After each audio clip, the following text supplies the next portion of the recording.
جو اس کے گھر والوں کے اس کے لالا کو برا بھلا کہتے ہوئے کف اڑا رہا تھا۔ نکاح کے وقت تو ہیر سن دماغ لیے بیٹھی تھی، جس میں صرف ایک ہی بات گونج رہی تھی، وہ وہاں کی روایت کی بھیڑ چڑھ گئی ہے، اسے بنی کر دیا گیا ہے، بے قصوری ماری گئی ہے۔ اب سامنے یشیب افریدی کو دیکھ کر اس کا دماغ پھر سے سن ہو چکا تھا۔ ہیر نے آنکھوں میں آئی نمی ہاتھ سے صاف کر کے پھر سے ایک بار دیکھا کہ شاید اس کی نظر کا دھوکا ہو، مگر نہیں، سامنے وہی ینگ سا ہیرو اب ایک مکمل مرد کی صورت میں موجود تھا۔ تب کے یشیب میں اور اب کے یشیب میں بہت فرق تھا۔ تب وہ مسکراتے ہوئے اسے دیکھ رہا تھا، اب وہ غصے سے بھرا اس پر چلا رہا تھا۔ وہ اب مزید کچھ سوچتی کہ یشیب نے پاس آ کر جھٹکے سے اس کی گردن دبوچی۔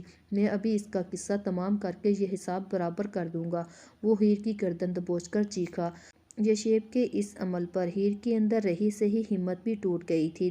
دل میں موجود یشیب افریدی کی دھندلائی ہوئی شبیہ مزید دھندلا گئی تھی۔ یہ وہ یشیب نہیں، اس کے دل میں ابھرتی ہوئی مدھم سی سرگوشی کی اس کی آنکھیں دیکھ کر جھٹلا دیا۔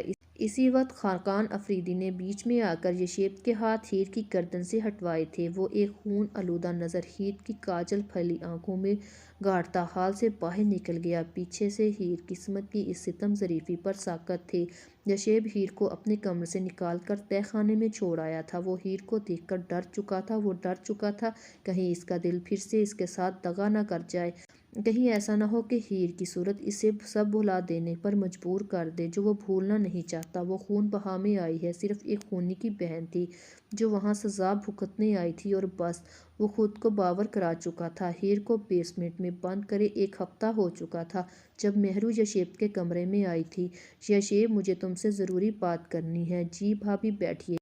یشیب کتاب ٹیبل پر رکھ کر اس کی طرف آیا۔ مہرو اس کے سامنے صوفے پر ٹک گئی۔ کیا یہ ہیر وہی ہیر ہے جو تمہیں 6 سال پہلے ملی تھی جھیل پر؟ یشیب نے حیرانی سے مہرو کو دیکھا۔ اسے ایسے کیا دیکھ رہے ہو؟ جو پوچھا ہے اس کا جواب دو۔ جی، یشیب نے سر جھکا کر اقرار کیا۔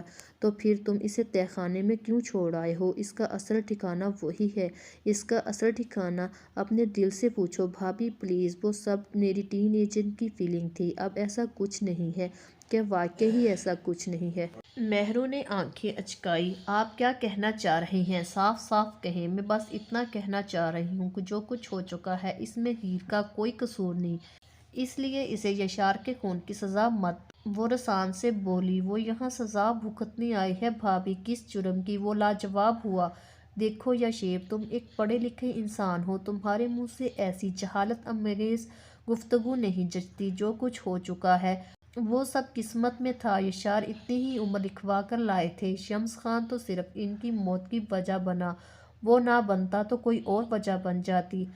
جانا تو تب بھی ہوتا ہے جب بلاوا آ جائے، موت برحق ہے یشیب، آج نہیں تو کل ہم سب کو چلے جانا ہے، پھر یہ لڑائی جھگڑے، خون، قتل، بدلے، اس سب سے کیا حاصل بھابھی آپ؟ یشیب، میں جانتی ہوں تم میری بہت عزت کرتے ہو، میری ہر بات بلا تردد مانتے ہو، اب بھی میری ایک بات مان کر میرا مان رکھ لو یشیب۔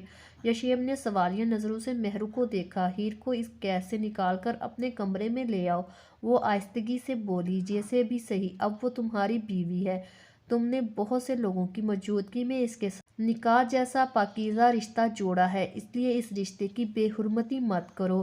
کسی اور ناطے نہ سہی تو مجھے اپنی بھائی کی بیوہ سمجھ کر ہی۔ بھابھی پلیز ایسا مت کہیں، آپ اچھی طرح جانتی ہیں آپ میرے لیے کیا ہیں۔ میں آپ کی کوئی بات نہیں ٹالتا ہوں، اس لیے یہ بھی نہیں ٹالوں گا، مگر بھابھی اس سے آگے مزید کچھ اور نہیں۔ میں ماضی کو بھول چکا ہوں اور اس کو دوبارہ یاد کرنے کی بھی خواہش نہیں ہے مجھے۔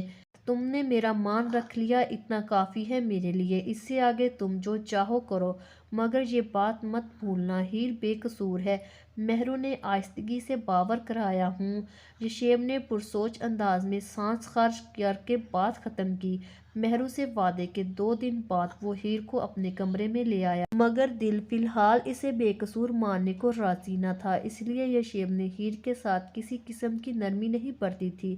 جھوٹی مسکان لیے اپنے غم چھپاتے رہے، سچی محبت کرنے کی بھی کیا خوب سزا ملی۔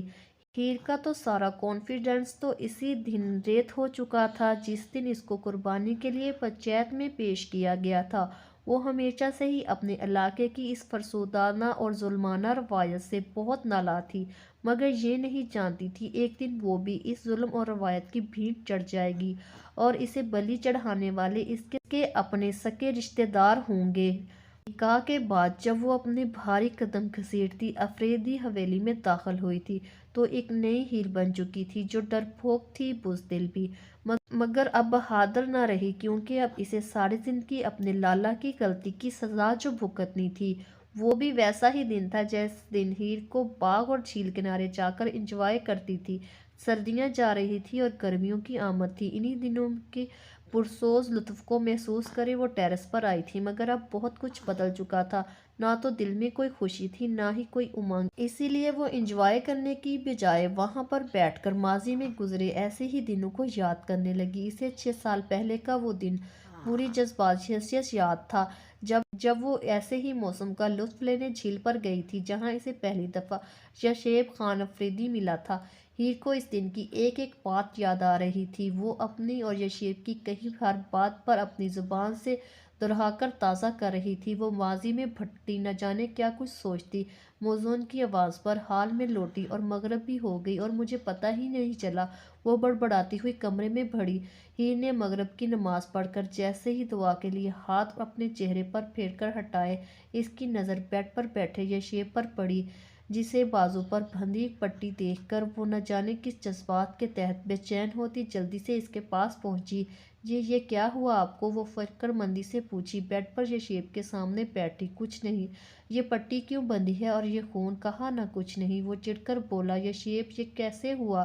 آپ کو چوٹ کیسی آئی؟ مجھے بتائیں نا یشیب۔ ایک آنسو چپکے سے ہیر کی آنکھ سے نکل کر گال پر پھسلا۔ وہ رو رہی تھی اس شخص کے لیے جو ماضی میں کبھی اسے اچھا لگا تھا، جسے بھلا کر وہ بھول نہیں پائی تھی، جس نے اسے صرف اور صرف ایک خونی کی بہن سمجھا تھا، جس نے اس میں کوئی نرمی نہیں برتی تھی۔ پھر بھی وہ اس ظالم شخص کی تکلیف پر رو رہی تھی۔ یشیب نے حیرت سے اس کے آنسو دیکھتے ہوئے ہیر کی آنکھ میں جھانکا، جن میں فکر تھی، پریشانی تھی، تکلیف تھی، اور شاید چاہ بھی تھی۔